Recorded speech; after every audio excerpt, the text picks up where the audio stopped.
哈薩克首都阿斯塔納有好多地標，呢個係可汗沙特爾娛樂中心，佢由 Norman Foster 設計，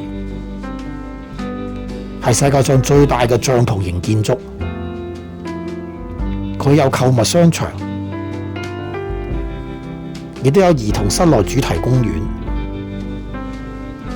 頂部仲有一個水上樂園。入園嘅過程好簡單，首先去接待處俾錢同埋租毛巾，然後去更衣室換衫。更衣室嘅 locker 係免費嘅，大人可以去人造沙灘，小朋友仲有兒童滑梯。另外，商場入邊仲有一個美食廣場，座位舒適，食飯嘅時間都幾多人。